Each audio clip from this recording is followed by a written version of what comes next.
spending 20 minutes with on the beach, going on hikes and stuff, and that's what was different. But honestly, I really love it, and if I had to do it over again, I would choose this place again. Welcome to episode 399 of Alberta Dugout Stories podcast. I'm Joe McFarland.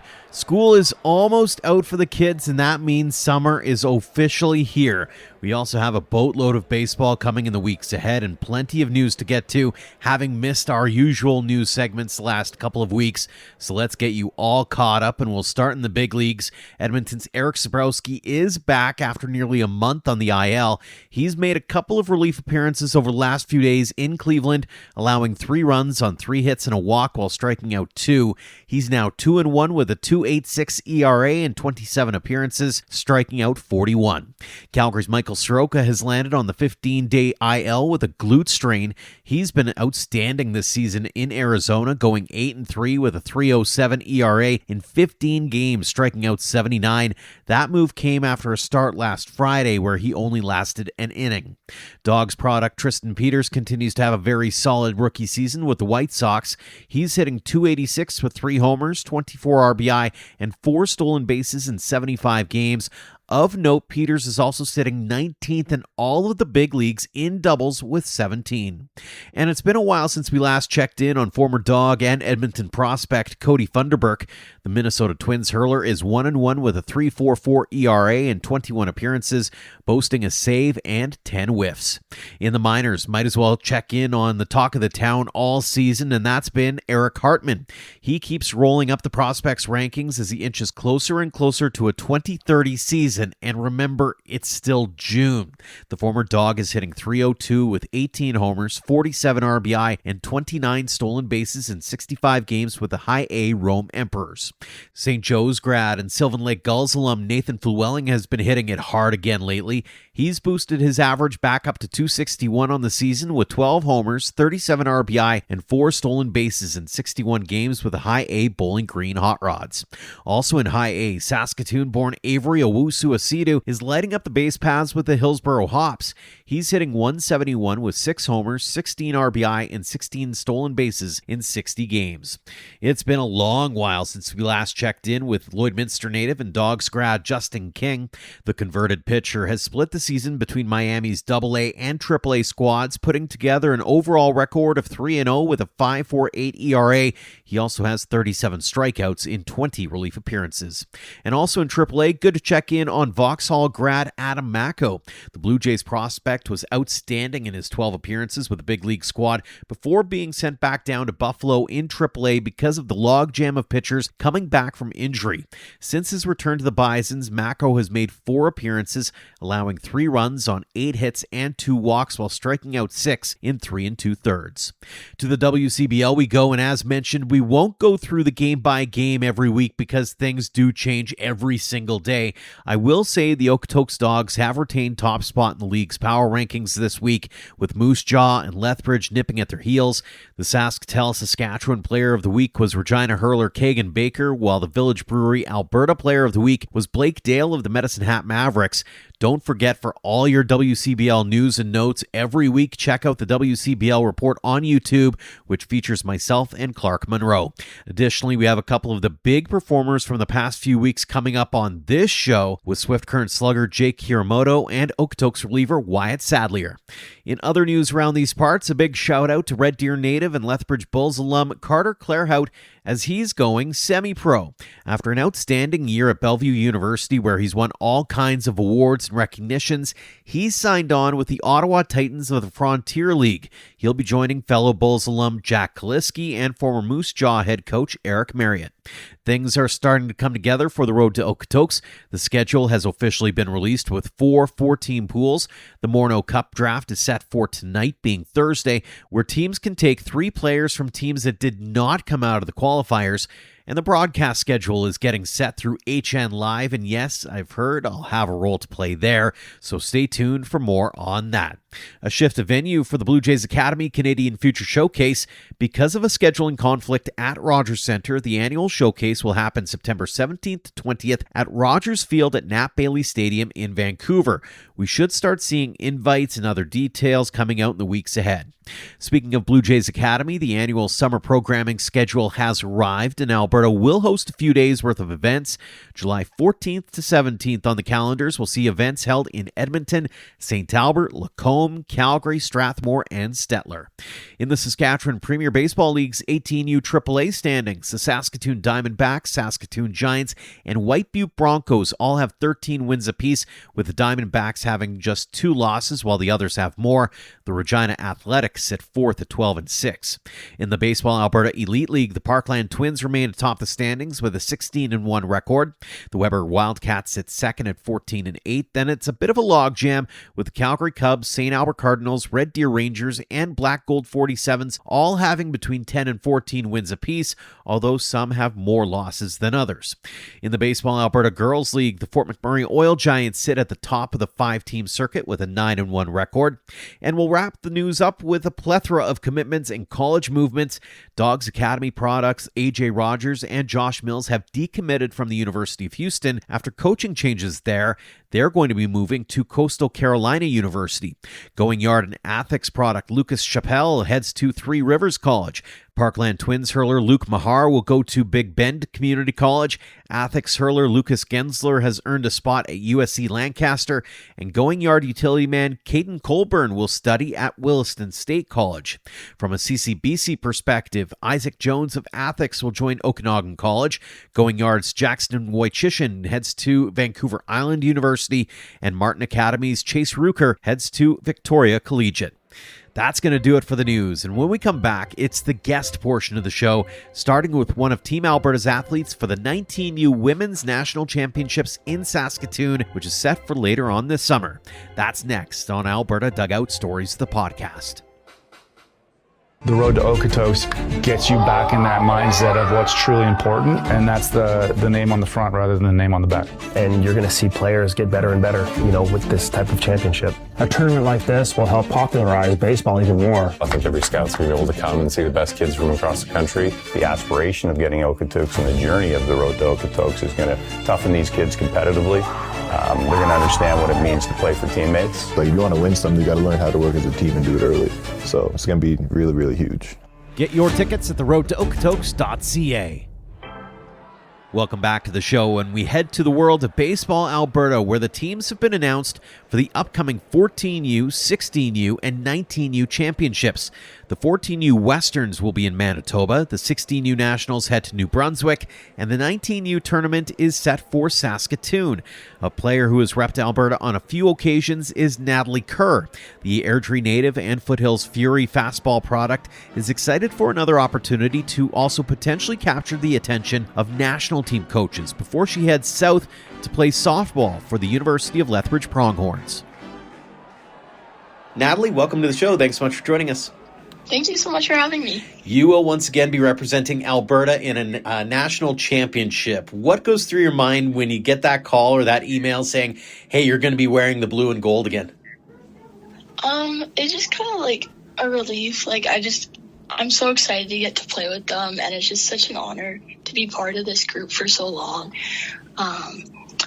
And just getting to play with the girls every single year is just such an amazing opportunity. I just don't want to miss it for the world. Mm-hmm. You've done it a couple times now. Take me back to the very first time, though, when you roll into the clubhouse, there's your jersey, there's your hat, there's your swag. It's got to be a bit of a trip, no?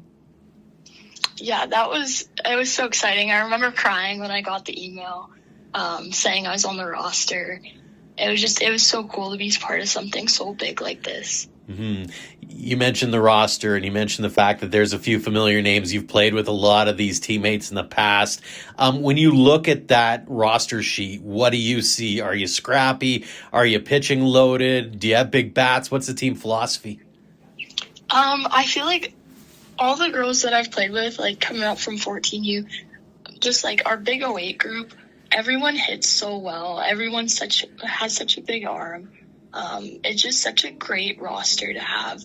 and everyone just like pulls their weight every single year. I don't think there's like a weak spot in our lineup. Mm-hmm.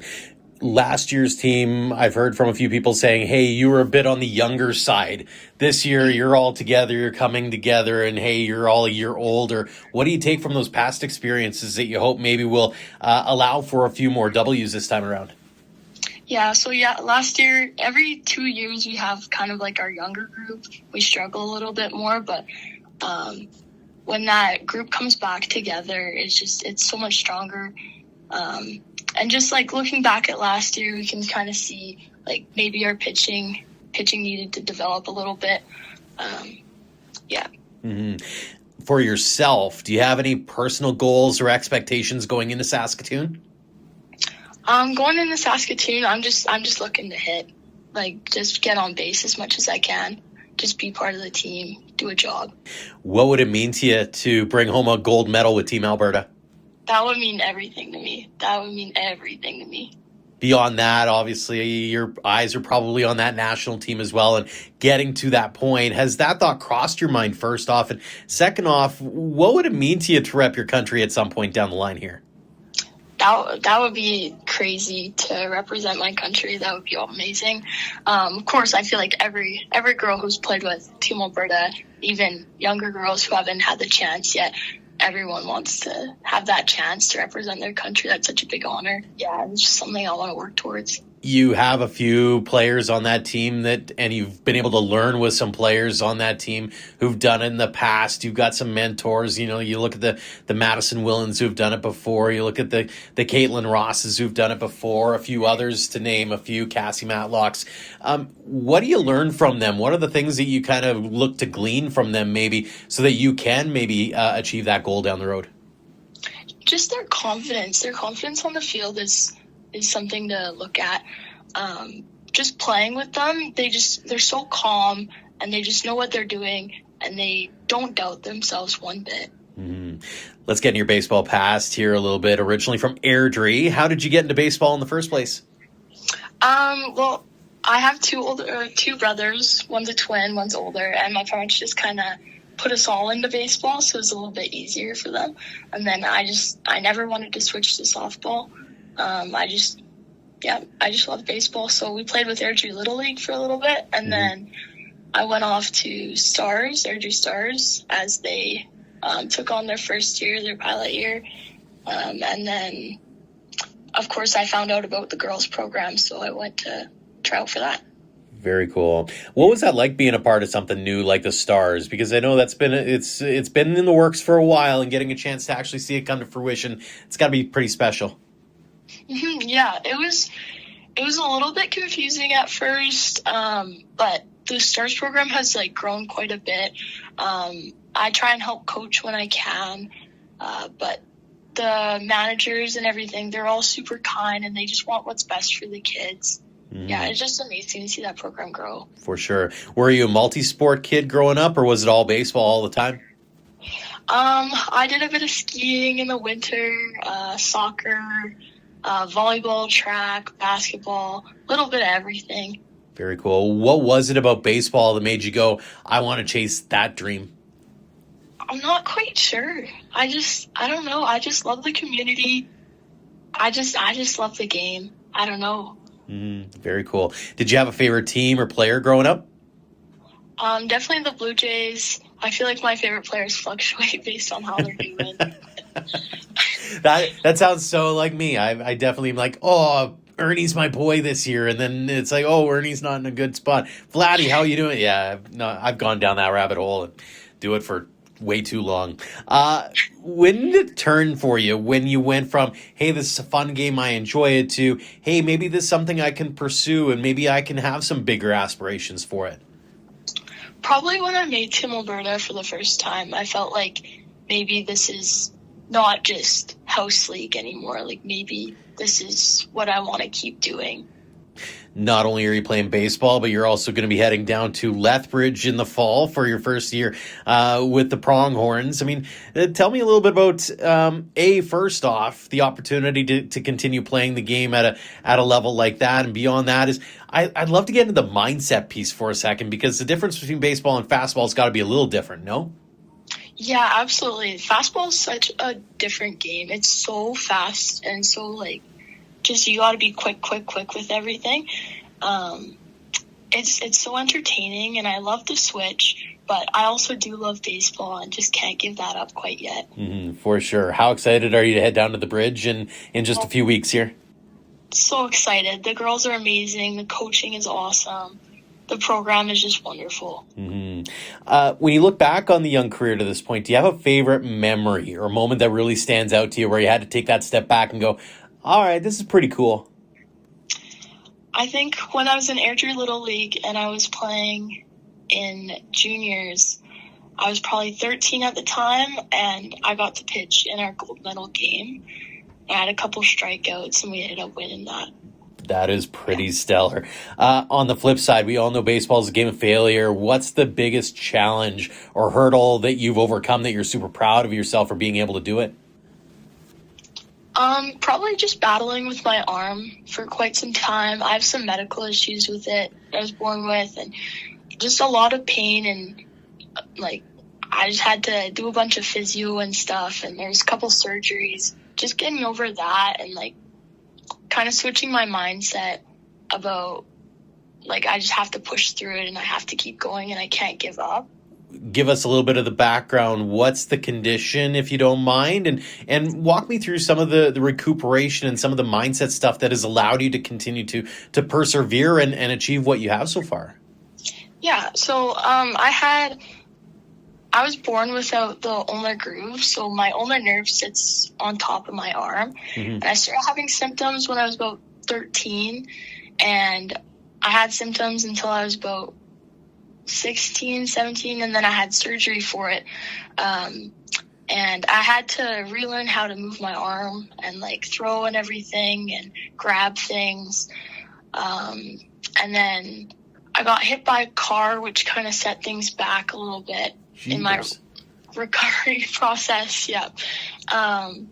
But there's still a couple things wrong with it, and I still have to get some tests done, but it's just the mental struggle with trying not to give up, even though it's hard and it hurts, but just pushing through and knowing that there will be light at the end of the tunnel eventually. You segued really well into my next question, which was around that whole idea of like, it could have been really easy for you to just go, you know what, this wasn't for me. What was it that made you keep wanting to power through and persevere? And beyond that, what's that message for those young kids who might be going through the same thing? They might have some injury troubles, or they might have some challenges with the game, and they're questioning whether or not they want to keep playing or not.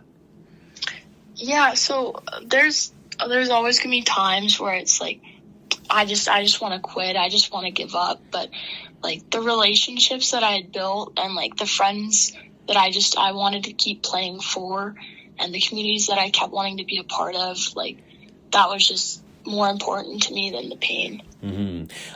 You mentioned coaching a little bit earlier on as well. What's that mean to you to be able to give back to the baseball community as well, and impart some of the wisdom that you've acquired over the years? It means so much to me to be able to give that back to people. It's so amazing to see the kids like develop and grow and just make relationships with each and every one of them. It's just so amazing. Absolutely. A few fun ones before we let you go, Natalie. First off, what's your favorite ballpark food when you're there as a fan? Probably poutine. Poutine, all right. It's off the radar for most of the time. It's usually like a hot dog or a pizza or popcorn. So when it comes to are you like a standard gravy, cheese, and fries, that's it? Or do you have some special toppings that you like along the side too? No, I'm pretty plain, just standard. That's fair. What's your walk-up tune? I'm forgetting the name. By Gwen Stefani. My gosh. Is it? It's not Bananas, is it? No.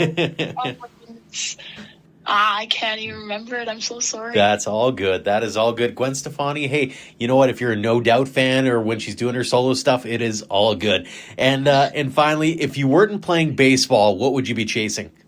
Well, like, other than baseball, like, I'm interested in, like, physiotherapy. That's what I'm going to school for. Just, like, helping people recover in the same way that I had gotten. So if there's no baseball, then I think a career in that. That is a great outlook, especially being able to help those go through the same process as you have, for sure. Two more before we let you go here. First off, for those young kids, they're just starting out on their baseball journeys and they want to get to where you're at now. They want to rep Alberta. They want to get scholarships. They want to do all the things. What's that one piece of advice you've learned along the way that you'd love to impart upon them? Just play catch. Play catch every day. Ooh, that is a solid one, and super underrated too, which I appreciate greatly. And finally, what does a game of baseball mean to you? It means to compete. It means to have something bigger than yourself.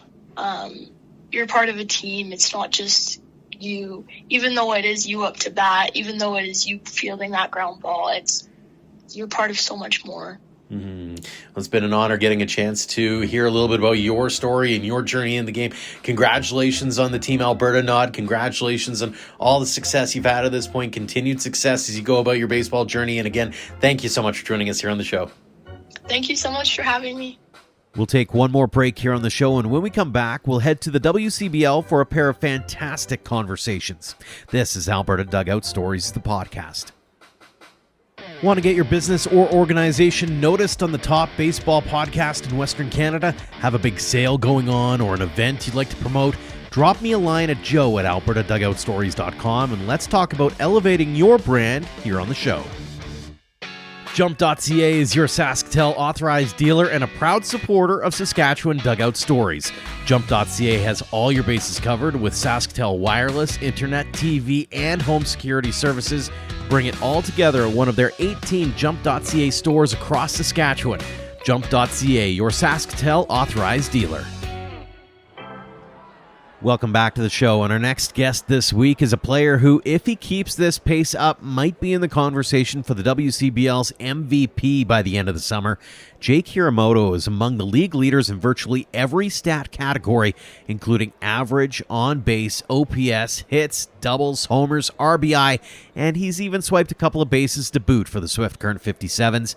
To say the Hawaii native and University of San Francisco product is also enjoying his time in the WCBL might be the biggest understatement ever, based on the enthusiasm you can hear in his voice during this great conversation. Jake, welcome to the show. Thanks so much for joining us. Thank you so much for having me. It's my honor. The numbers speak for themselves to a certain extent, but I'm curious, how are you feeling about the season so far in the WCBL? I love it here. I mean, it's a super competitive league, as we've seen. You know, you can get mercy ruled by one team one night and just come back the next day and just mercy rule someone else, and that's what's really cool. And Swift Current is an awesome place. Like, the fans are amazing here. I love the environment that we are in, and the 57s, you know, our record doesn't show what we are capable of, I think, and we've had a slow start, but I think as we get the ball rolling, you know, we're on a 2-game win streak right now, and we're going to keep building on that, and I think that we can be a top team in this league when it's all said and done. You really went into my next question, which is around that team. It's starting to rack up a couple of wins here and there and playing some really good ball of late. What's the vibe in the clubhouse now that you're all kind of getting to know each other finally and bringing all the pieces together and knowing your roles, so to speak? Exactly. I mean, the vibe in the clubhouse has never changed. When we were down, you know, we might have been like 5 or 6 games on a losing streak, but the vibes never changed. The guys stay the same. You know, everybody's there for each other. Everyone's fighting for each other. Everyone has a common goal, and we all want to win. And it's not selfish baseball over here. And, like, I think it all starts from the top. Like, Coach Jared Franklin has done a really good job bringing in good guys. Like, bringing a team that, like, win or lose, you know, we're gonna have fun. We're gonna have fun on that bus right back. And I think that is super important. Having a good clubhouse and just like you said, like, everyone's getting comfortable with each other. I think it's like about a third into the season, and we all know each other. We all know what we're capable of doing, and yeah, everyone knows their roles. You know, like, our pitchers are coming around, our bats have been hot all year, and that's, like, super important. And as long as we continue to rely on each other and continue to trust each other, I think we're going to get a lot of wins. Speaking of hot bats, you might have one of the hottest across the entire circuit right now. What's been key to your success so far? I think it's just trusting my game plan, trusting the guys around me. Whether it's just, you know, Keegan Noller, I mean, he's been a hot bat as well. And with him behind me, I know that I can take a walk and we're still going to produce runs, and I think that's huge. I think it's big to trust the guys around you, trusting your process, trusting what the coaches give you. And, you know, I came into this league with a big leg kick, and Coach Jared was like, maybe we should change something up. And I have full trust in him and everything that he has told me. And also, like, yeah, just like BP, like working on different things, getting outside of your comfort zone. I mean, it's summer ball, you want to try new things, and that's what's the biggest thing for me. It's just trusting the people around you, trusting your support system, and everything will work out. For sure. It's funny how a minor little adjustment like a leg kick can make a world of difference. I'm curious, coming into the summer, did you have any expectations or goals for yourself? I think for me it was just kind of getting more ABs, getting more experience, because in this past season, you know, I maybe had like about only a handful of ABs, so just getting my experience, getting as a freshman, I got my toes wet a little bit, but now I'm just kind of trying to take the next step in my game, trying to become a better ball player, trying to become a better teammate, and trying to step up in the role for sure. What's it been like, I'm curious, coming from Hawaii originally, then you go to San Fran, and now Swift Current, Saskatchewan. What's that been like from, you know, getting a lay of the land, so to speak, but also I'm sure there's probably some things that you're taken by surprise coming up to Canada. Yeah, I mean, I'm not going to lie, there was definitely some nerves coming from Hawaii to Swift Current, you know, just not knowing what it's going to be like, the unknown, and it was just like, staying with a new family, starting a new team, like not knowing anybody on my team. And everything has been so awesome, man. Like, I got no bad things to say. And I'm just so grateful for everything that everyone around here has done for me, because I wouldn't be here without my billets or without my teammates, you know. And it was a big jump for sure. When I got here, I was like, damn, what am I going to do on my off time? That type of stuff, because I'm so used to being 20 minutes away from the beach, going on hikes and stuff, and that's what was different. But honestly, I really love it, and if I had to do it over again, I would choose this place again. That is awesome. What have you liked most about coming to Canada? Ooh, that's a great question. I would definitely say it's not the weather, but I would say that the people are so cool, man. Everybody here is just. It's just really like they'll do anything for you. Like, even if it's outside of my billet families, they're super, super nice, and it's really, really cool to see that and see a whole community support one team. You know, like we're not even like winning right now, and everybody's just showing out to the games. You got little kids, little league teams coming out to the games, supporting us, and that's what's really cool, and that's what makes like playing baseball really, really fun. For sure. Have you perfected your autograph, the one that you got to sign on those kids' baseballs? I'm trying. It's kind of tough to find one that I really like, but yes, I am trying to do that. That is awesome. And also, have you perfected your Tim Hortons order yet? Oh my God, you nailed it on the dot. We go to Tim Hortons every morning. I love the bacon scrambled egg farmer's wrap with, I think they have a caramel churro ice cap, which is new for the World Cup, and I love it there. And you nailed it on the dot. That's exactly where we go every morning.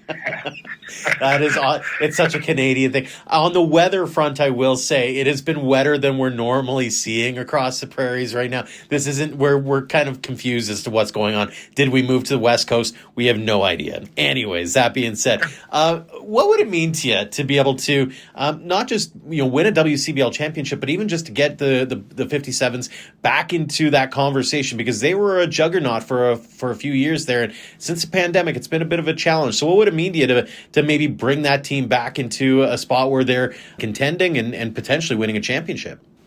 I think, honestly, it would mean the world to me, and that's my biggest goal above any individual award. It's just bringing in team championships and bringing in a winning culture, and it would mean the world, man. I mean, I just want to win for Swift Current, win for the boys, and everyone, like all our hard work, I hope it goes to good. And when I go to the gym, I see a bunch of boys there, and that's what fires me up. And I think we do have a winning culture here, and I think we will win a lot of ball games coming up. Fantastic stuff. Let's get into your baseball past here a little bit, Jake. As mentioned, originally from Hawaii. How did you get into baseball in the first place, though? It was my dad. My dad's like my biggest coach and my biggest hater, mentor, anything you want to say.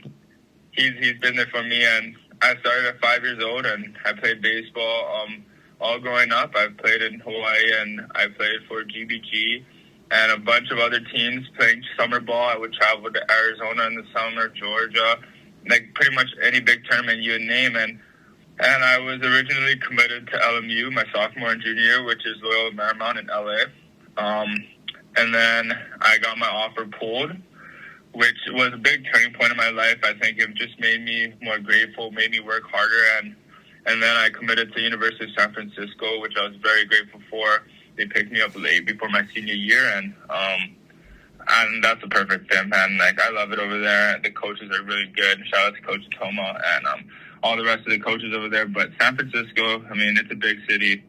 It has everything you need. It has the diversity of the cultures, and the facilities over there are awesome. And, you know, coming from my family, academics is a huge part in what we take pride in, and it is a really good academic school, and you can't ask for much more. Absolutely. When you were growing up, were you a multi-sport guy, or was it all baseball all the time? To be honest, when I was growing up, I started playing basketball in 6th grade, and I stopped in 10th grade, but I wouldn't consider myself much of a basketball player. I was just running cardio out there pretty much, but yeah, I mean, mostly just baseball. It's always been baseball, and my brother, he's 15 years old right now, or 16, sorry, and it's always just been me and him, and I give a huge shout out to him and everything, because he's pushed me and he's been my biggest supporter. So yeah, very cool. Who was your team and idol growing up? My team was always the Red Sox, the Boston Red Sox. My dad really liked them because my dad's favorite player was Dustin Pedroia, so it's always been them. I really loved David Ortiz, and right now I'm starting to love Roman Anthony a lot. Well done, well done. When you look back on the young career to this point, do you have any favorite memories or moments that really stand out to you where you had to take that step back and go, all right, this is pretty cool? Yeah, I mean, just like growing up in Hawaii playing ball, and I went to Cooperstown one year, and I was like, I was pretty much tearing the cover off the ball, and that moment was really cool, and I'll never forget going to Cooperstown. And I mean, just growing up, I feel like there was a lot of baseball memories and a lot of people I've met, and I was just like, wow, this is really cool now that I look back on it. And like a lot of players that I've played with are now going on into their careers and playing Division I baseball, and that is what's really cool. It's just like seeing those guys, and when you play against them, you're like, hey man, you know, like we used to be 8 years old, and this is our dream, you know? That is awesome. On the flip side, baseball is a game of failure. We all know it. What's been the biggest challenge or hurdle you've had to overcome where you're super proud of yourself for being able to get past that point? I think it was, like I mentioned earlier, I think LMU was a really, really like, wow. It kind of opened my eyes, like, damn, I need to like work harder. I'm getting kind of complacent right now, and this is not where I want to be at. And that was like, that really opened my eyes, and I think it was like one of the best things that's ever happened to me. It really helped my career, and it really pushed me harder, and I'm really grateful that happened to me. It's crazy how blessings in disguise happen, and you don't necessarily know it in the moment, but man, oh man, when they hit and you can look back on it with a positive spin, kudos, man. That is awesome. A few fun ones before we let you go. First off, what's your walk-up tune? My walk-up tune, I had it as World of Reggae Music, but I just changed it to Hawaiian Hama, which just came out. It's an awesome song, and I don't know, it just has a good ring to it, and it gets me fired up when I'm walking to the plate. I'm going to have to tune that one in. I haven't checked that one out yet. I think that might be the first time I've ever gone like, oh, I haven't heard that one yet, so well done. What's your go-to stadium food when you're there as a fan? I love hot dogs. Either hot dogs, garlic fries, tenders, anything like that, just the classics. Oh, so that will get me over, yeah. Yeah, for sure. On a hot dog, is it ketchup, mustard, both? What's your condiment of choice? it's always been only ketchup, no mustard. I'm not a mustard guy unless I have a cramp. That's pretty much it. Yeah. It's amazing how controversial that topic can be, and some are Exactly, yes. vehemently one or the other. So good to know which team you're on. And finally, I just learned this question a while back, and I kind of like how it sounds. So, what's your biggest baseball ick? The thing that you hate most about the game, or an element to the game that's like, oh, why'd you have to do that? That's a tough one. I guess for me, it's like I don't really like when people step on the foul lines. That's like, dang, you really have to do that. You really have to mess it up. That's like my baseball ick, I guess. That's a fair one. I like that one. I'm a jumper over, so you and I are going to get along great. Exactly. Two more for you. They're the ones we ask across the board here. For those young kids who are just starting out on their baseball journeys and they want to get to where you're at now, what's that one piece of advice, those words of wisdom you've learned along the way that you'd like to pass upon to them? I guess my thing is like, you have to always put in the work, because there's always someone working harder than you, and there's always someone that wants your job, and you should never be complacent at where you're at, because, like baseball is a game of failure, and you're going to fail a lot, so you got to just learn how to get back up and keep working hard, because hard work pays off, and we all know that. Mm-hmm. And also, like, the thing I always tell little kids is just listen to your parents. Like, they know more than you think you know, because you think you know everything right at a little age, but always listen to your parents, get good grades, because grades keep you on the field, and grades are super important. And that's pretty much it. Don't give attitude. Don't talk back, and just work hard, keep your head down, stay humble. It's so easy as a young kid to get big head, like think you're the best, think you know everything, and don't have to listen to anybody, but it all catches up to you, and just stay true to yourself and work hard. For sure. You've done that in spades by the sounds of things. Final question for you, Jake. It's one we ask everybody here on the show. What does the game of baseball mean to you? Jeez, man. What a question. It means everything. I mean, you talk to anybody that knows me. I'm always around the game. I love to give back to people, give back to the younger generation. Just play baseball. I play on my PS5. It's baseball. It's like everything. Play on my phone. It's baseball. So baseball's everything. I think it's good to have other hobbies outside of the game, but when it all comes down to when all your chips are in, just it's baseball, man. And if you don't love it as much as everybody else does, you're going to fall behind, because there's going to be sacrifices that you have to make. And everybody says it, but it's so true. Like, people are going to be partying. You're going to have friends telling you other things, but you got to put in the work, because you can't cheat that guy in the mirror. For sure. Well, it's been an absolute pleasure getting a chance to hear a little bit about your journey, Jake. Congrats on all the success you've had at this point. Continued success this summer in Swift and beyond. And again, thanks so much for joining us here on the show.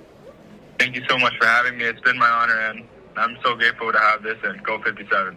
And we'll wrap things up this week with a reliever who has really helped solidify the Okotoks Dawgs bullpen. Wyatt Sadleir is among the league leaders in both ERA and strikeouts, playing the role of long reliever with several appearances of more than 2 innings. Aside from that, he's a fiery character on the mound, yet by all accounts is quite chill off the field. He's also gelled really well with the veteran Dawgs squad. We talked about that and much more with the Calgary native, who's had an interesting journey in the game, including the University of Calgary Dinos, Dodge City Community College, and most recently, North Central Community College. Wyatt, welcome to the show. Thanks so much for joining us.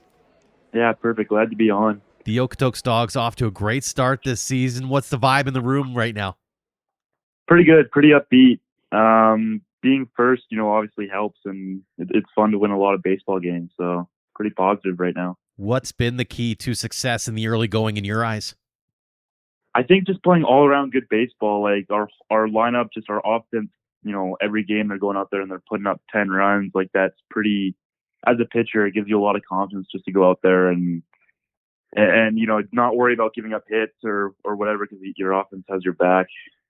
You've been a big piece of the puzzle so far. As we record this, 9 appearances, your top 10 in ERA and strikeouts. What's been working for you on a personal level?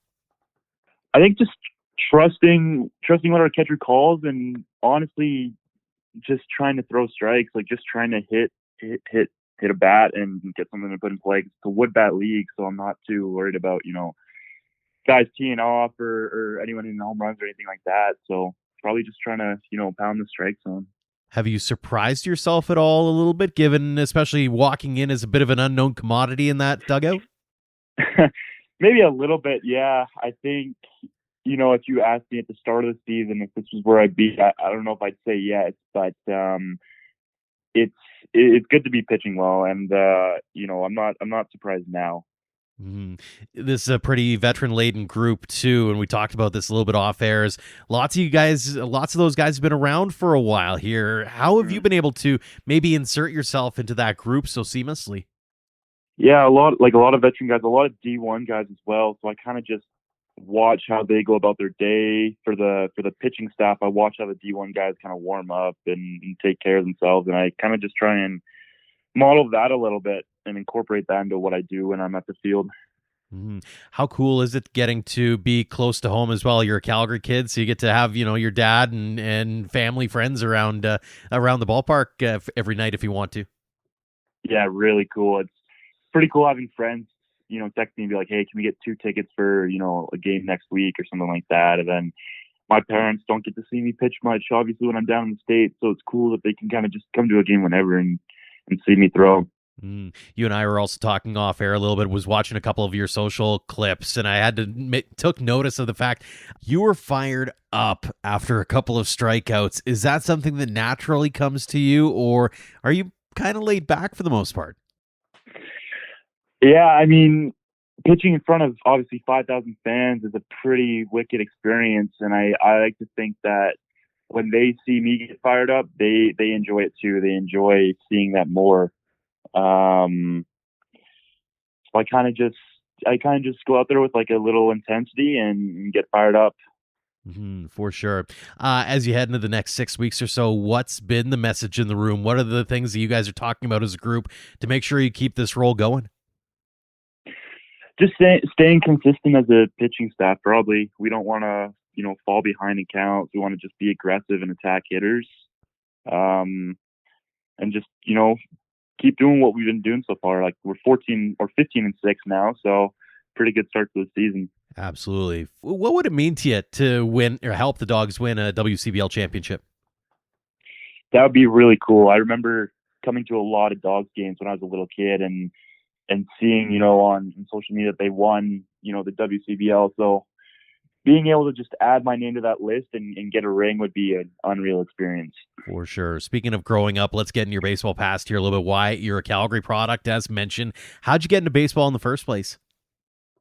I grew up in Houston. I lived there for about 9 years. Then I moved back to Calgary when I was 13, and I got into Little League a little bit, and then moved to the Calgary Cubs and played there from when I was 14 until it was time to graduate. Unreal. So what was it about the game that you loved that you wanted to pursue that? Well, growing up in Houston, my parents, they didn't want me to play football because I was too small to play football. So it was that, volleyball or baseball, and I chose baseball. And I don't know, it's kind of just been something that's been a part of my life, and I can't imagine not playing it right now. Mm-hmm. Was there a moment in time where it turned for you, where you're like, okay, I want to chase this dream? I don't think there's a specific moment. I think, my whole life I've just really enjoyed playing baseball, and I've really wanted to play collegiate baseball. When you look back on the journey to this point, do you have a favorite memory or moment that stands out to you where you had to take that step back and go, all right, this is pretty cool? Probably my first start in the Jayhawks last year with Dodge City. First start, I went 5 innings, 2 earned, and that was really cool. It was kind of just an eye-opening moment for me. For sure. On the flip side, we all know baseball is a game of failure. What's been the biggest challenge or hurdle you've had to overcome that you're super proud of yourself for being able to do it? Staying out of my head, definitely. My mental game could use some work. I struggled this year a fair amount with that. So it's nice just to come into the Dogs and kind of just be out of my head and not worry about, my mechanics or, where worrying about hitting my spots, just kind of getting up on that mound and just throwing without really thinking. Hmm. I've noticed as well, looking through some of the socials, you've been able to rep Canada a time or two. What's that meant to you to put on the maple leaf and go and represent a country? Pretty cool. Yeah, I obviously, I'm from here and I love Canada. Like it means a lot, and it's pretty cool hearing the Canadian national anthem play too instead of the American one. For sure. A few fun ones before we let you go, Wyatt. First off, when you're at the ballpark as a fan, what's your go-to food? As a fan, I'd go nachos with a Coke or a Sprite, and then get some popcorn as a little side. Oh, I like that. Okay, so on the nachos, is there a specific topping? Is it just cheese? Do you got salsa? Do you got guac? What's your go-to toppings? At the ball, I'd probably go. I definitely need some beef or something like that. Maybe some peppers or jalapenos, and then just a lot of cheese and probably some sour cream and nacho cheese on the side. Now, do you have a staple, like especially being from Houston? I assume you went to a few Astros games. Was there something memory-wise from there that you can recall, whether it be food-wise or maybe just the experience as a whole down there? Yeah, my dad's company gave him tickets, and he surprised me with them. And we went, and they were like on the basically next to the dugout. And Jose Altuve came out and threw me a ball, and that was a really cool experience. That is awesome. So he instantly became your favorite player, I assume, as well.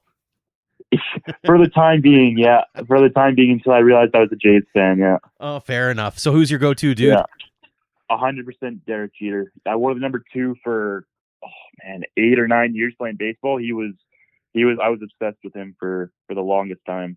That is awesome. What's your walk-in tune if you're the pitcher coming in, like the Mariano Rivera Enter Sandman? What's the one tune that you got to have as you're walking in? This year I'm doing Could You Be Loved by Bob Marley. Something just kind of chill, and I kind of just sing along in my head, and it kind of just puts me in it helps me lock in a little bit. That's certainly different, but I mean, whatever gets you going, man. Like, you got to get into a mindset when you're coming in as a reliever, so I respect it a ton. Yeah. And finally, I'm stealing this one admittedly from the Dogs because I want to see where you go with this one. What's your biggest baseball ick? Baseball ick. I've said the Savannah Bananas before. Mm-hmm. I just think when I was 13 years old, I'm not walking up with 3 different walk-up songs and 2 different Evo Shields. But I'd say as a pitcher, my baseball ick is when I make a good pitch and the hitter steps out nodding or like shaking their head. Yeah, like they saw that well. That is fair. I did see the Bananas one, which made me go, okay, I figured that was you. I got to ask, if they came calling and said, Wyatt, we want you to play on one of the teams, are you saying no or yes? Oh man, I don't know. That would go against my own, my own words, but that's also a pretty cool experience. So that would be, and I don't know if you know this, but there's a former Dog, Dane Tofflin, who's suiting up with the Loco Beach Coconuts. So yeah, there's a bit of a connection there. A couple more before we let you go here, Wyatt. First off, for those young kids starting out on their journeys in baseball and they want to get to where you're at now, what's that one piece of advice or those words of wisdom you've learned along the way that you'd like to impart upon them? Hard work pays off. Definitely hard work pays off. I blew up my knee my grade 12 year and had to have knee surgery for that. So I had to rehab and work really hard to get to the spot I'm at now. So yeah, just grinding and working hard will get you to where you want to go. What's been key in coming back from that? Because that's not an easy one, especially if it's your landing leg. Like, walk us through A, the injury, B, the coming back from it and gaining that confidence back that you certainly have now. Yeah, I was playing basketball and tore my ACL, meniscus, and MCL in December of 2023, so the year I was graduating, which was obviously a huge, wrench in the plan. But I want to thank, Cam Williams, all the guys in the UFC Dinos program. They let me rehab with them for a year and be a part of that program for a year. So if they don't let me do that, who knows where I end up, because that helped me, obviously rehab my knee and then get my confidence back and go down south. Fantastic stuff. All right, final question for you. It's one we ask everybody. What does the game of baseball mean to you, Wyatt? It means a lot. Yeah, I mean, it's something I've played my whole life. Like, it's definitely part of my identity and who I am. I think playing in Siemens Stadium really puts into perspective how lucky I am. Like, it's an incredible field. incredible fans, great teammates. So the game of baseball means a lot to me. Yeah. Well, it's meant a lot for us to know a little bit about your journey as well, Wyatt. Congrats on all the success you've had to this point. Continued success this summer with the Dogs and beyond. And again, thanks so much for joining us here on the show. Yeah, no problem. Happy to join. Thanks again to Natalie Kerr, Jake Hiromoto, and Wyatt Sadleir for joining us this week, and thanks to all of you for downloading and listening. If you like this or any other episode, make sure to leave us a rating and review on your app. We're up to 32 5-star reviews on Apple and 14 on Spotify. We truly appreciate you taking time out of your day to give us that high five, and of course it helps boost up the algorithms as well. As always, a tip of the cap to our platinum supporters, the Okotoks Dawgs and Under the Lights Sports and Entertainment, for their generosity in helping us tell the game stories in our province. They're helping us cover costs like web hosting fees and travel, which is going to be super important as we head into this busy summer. For more on our tremendous teammates, or if you'd like to join our roster, head to albertadugoutstories.com/supporters. Until next time, thank you for all of your support online, on social, and on air of Alberta Dugout Stories.